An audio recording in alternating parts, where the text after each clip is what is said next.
active la petite cloche des notifications pour recevoir toutes mes vidéos. Et bien c'est tous les amis, c'est Xécran. Aujourd'hui on se retrouve pour une nouvelle vidéo sur mon bureau. Donc petite vidéo tuto comment créer un serveur sans ouvrir ses ports et gratuitement et avec des plugins aussi. Donc c'est très simple. Donc du coup pour ce faire il va vous falloir un navigateur. Donc voilà, pour moi c'est Chrome. Vous devrez aller sur la page en description. Et puis vous verrez que vous aurez toutes les versions de Spigot. Donc moi je télécharge la 1.9.4. Voilà. Par contre j'ai cliqué et ça n'a pas marché.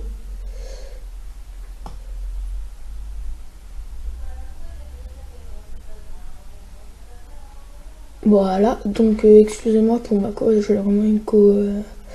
Voilà, RIP Mako. Du coup ça va vous amener sur cette page. Vous devrez cliquer sur le petit lien que vous avez là. Ça va lancer le téléchargement. Donc moi comme j'ai déjà téléchargé, donc moi je l'annule. Voilà. Et du coup là vous devrez aller sur votre bureau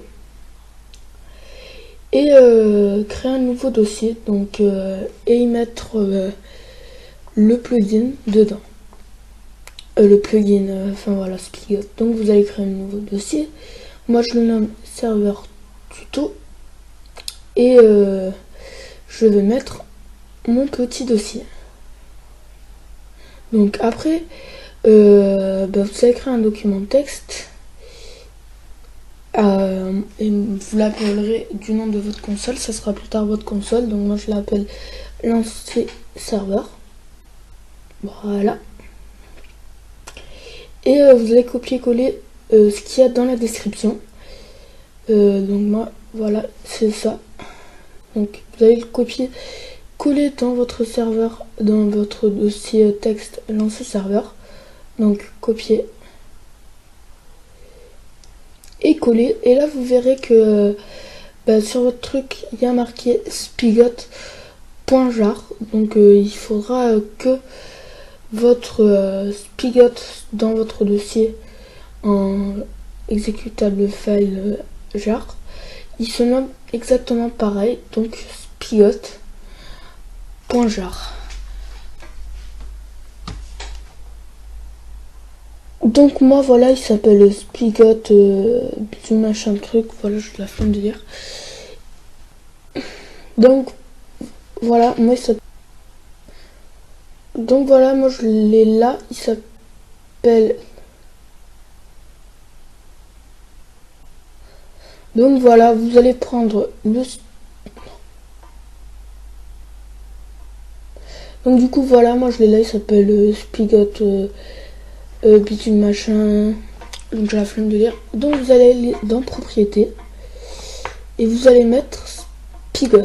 Donc voilà. Sur certains PC, il faudra mettre spigot.jar pour que ça marche. Que moi, c'est déjà en jar sur tous les PC, mais il faudra faire ce changement sur quelques PC. Si ça ne marche pas comme ça, il faudra rajouter vous-même le jar. Moi, sur mon PC, si je rajoute moi-même le jar, ça ne marche pas. Donc là, vous allez enregistrer sous votre console. Donc ça sera votre console et vous allez l'enregistrer en .bat. Donc enregistrer sous donc enregistrer sous lancer serveur .bat. Voilà. Voilà, du coup vous pouvez le supprimer lui vu que vous avez le .bat. Donc voilà le fichier de commande. Et du coup vous allez lancer. Voilà, pour que ça génère quelques fichiers. Donc voilà, moi ça finit de charger. Donc maintenant vous allez faire stop, comme je l'ai déjà pu le faire. Et vous aurez des fichiers qui ont chargé. Et vous allez aller dans le EUE là. et vous allez aller dans le E là. Voilà.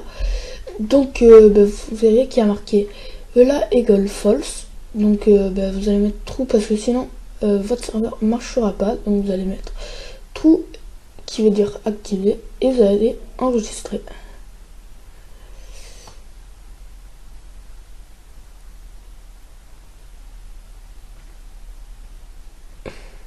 Voilà, donc vous allez relancer votre console pour qu'elle puisse générer les fichiers manquants. Donc voilà, ça finit de charger. Donc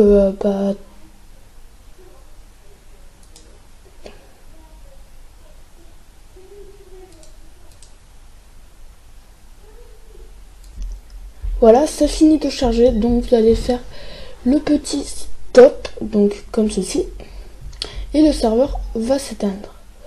Maintenant on va passer à une partie pas mal importante, donc sa configuration du serveur. Donc vous allez dans le fichier texte. Donc les gens c'est après avoir fait la vidéo. Donc en fait le bout où je configure le serveur propriétaire, c'est pas bien enregistré. Donc je vais le faire après. Donc je l'ai déjà configuré, mais ça change pas grand chose vu que ça va être pareil, je peux le remettre à zéro. Donc on commence. Donc spawn protection, ça vous y touchez pas, mais en fait je crois pas que ça y soit au tout début. Générateur setting, ça vous y touchez pas non plus. Force game mode, c'est si vous voulez forcer un mode de jeu, donc 0, 1, 2, 3 et tout ça. Allow Nether, c'est si vous voulez activer le Nether, donc moi je mets les trous pour pouvoir aller au Nether, sinon vous pourrez pas y aller. Game mode, c'est le mode de jeu, donc survie, créatif et spectateur. Donc moi je mets en 0, à part si vous voulez que tout le monde puisse casser votre serveur et tout. Et moi je mets 0. Ça vous je sais pas, ça sera plus tard, donc ça y sera pas pour l'instant. Enable carry, ça non plus, ça y est pas. Player idle timeout, j'arrive pas à parler. Ça vous y touchez pas. Difficulté, c'est la difficulté, donc moi je mets en 0 pour qu'il n'y ait pas de monstre. OP level permission, c'est le niveau de permission de celui qui est OP. Donc ça, vous laissez à 4, c'est le maximum. Spawn monster, c'est si vous voulez faire spawn les monstres. Donc moi je mets true. Voilà. Et du coup, après le Announce Player Achievement, c'est si vous voulez que quand quelqu'un ouvre son inventaire, il y a marqué tel a ouvert son inventaire. Donc moi je mets false. Le PVP égale true, c'est activé, donc c'est pour le PVP. Snooper enable, ça vous y touchez pas. Level type, c'est plat et tout, donc plat c'est flat et normal c'est default en majuscule. Hardcore vous laissez en false, c'est si quand vous mourrez vous pourrez plus revenir. Enable command block, ça sera en false et base, donc ça vous allez mettre true. C'est pour les command blocks. Max player, je vous conseille pas de mettre 1000 si vous hébergez sur votre PC, mais bon moi j'ai mis comme ça vu que y a personne qui va rejoindre. Ça vous y touchez pas, ça non plus, et c'est ça. Donc max size, c'est la taille du monde, donc voilà. Serveur port, ça vous y touchez pas. Serveur IP plus tard, mais pas dans ce tuto. Ça c'est ça faut jamais y toucher en fait. Spawn and CPS, c'est pour les villageois, donc moi je mets false. Allow fly, c'est si vous voulez que les gens puissent faire /fly, puissent fly tout simplement. Level name world, c'est si vous voulez mettre une map, il faudra mettre le nom de la map là, si vous voulez que la map marche. Plus distance, faut mettre 10, c'est par défaut, donc ça vous pouvez le changer en jeu. Spawn animal, c'est pour faire spawn les animaux, donc moi je laisse en false. La whitelist, c'est pour pour que pas tout le monde puisse rejoindre, seuls les gens qui sont dans la liste. Donc moi je mets false. Ça c'est pour faire un serveur privé. Generate structure, c'est les structures, donc les donjons et tout, donc moi je mets false. Online mode, c'est si vous acceptez les crabes, vous mettez false, sinon ben, vous mettez true. Max build height, c'est la hauteur maximale de build, donc voilà. Et le MTD, c'est... Ah oui, le level seed, c'est la graine que vous allez mettre, donc ça, moi je ne mets pas de graine. Donc à vous de mettre une graine ou pas. Et le MTD, c'est le bienvenue sur le serveur. Tuto aussi à marquer en dessous des serveurs. Et ça il sera pas encore chez vous. Donc voilà, votre serveur est prêt. Maintenant, vous pourrez l'ouvrir et pour l'instant, jouez vous tout seul pour vous prouver que ça marche bien. Donc pour l'instant, il n'y a pas de plugin. Mais enfin si, j'en ai mis un, mais je vous le mettrai pas en téléchargement. C'est essentiel, je vous le dis. Vous pourrez aller vous-même les télécharger, les plugins, et ça sera beaucoup plus simple. Donc une fois que vous êtes bien dans le multijoueur, vous allez faire add server. Et moi je le renomme serveur tuto, donc vous mettez ce que vous voulez, vous pouvez même ne pas le renommer. Donc quand le serveur est hébergé sur votre serveur, sur votre ordi, vous allez mettre localhost pour pouvoir le rejoindre et avoir une très bonne co.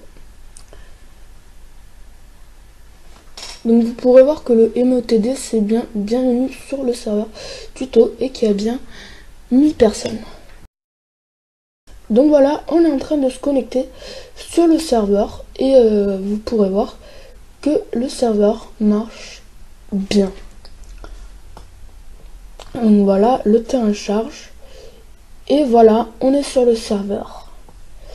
Donc du coup, maintenant on va passer à la partie héberger son serveur sans ouvrir ses ports. En fait, c'est très simple, vous allez aller dans le site en description, ngrok, et vous allez faire download. Vous allez aller dans l'onglet download et faire download for Windows. Donc un fichier va se télécharger. Moi comme j'ai déjà, j'annule. Et le fichier nous servira pour plus tard. Pour l'instant, on va devoir s'enregistrer. Donc, sim. Voilà. Excusez-moi encore pour ma co. Et donc, un conseil, enregistrez-vous avec Google, sign up with Google. Et donc, moi en fait, je vous retrouve juste après, vu que j'ai pas trop envie de montrer mon mot de passe Google. Du coup, on est sur le site et vous allez voir que c'est très simple. Donc vous allez copier, coller cette commande, ngrok.token et tout. Donc vous allez la copier.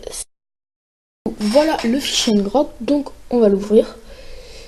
Voilà.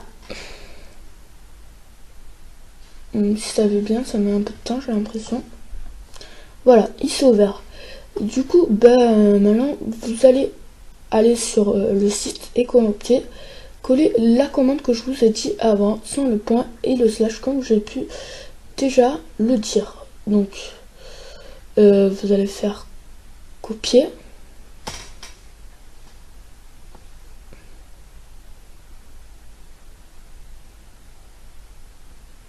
Voilà. Copier. Et vous allez faire coller, donc CTRL V sur ngrok. Vous allez faire entrée et du coup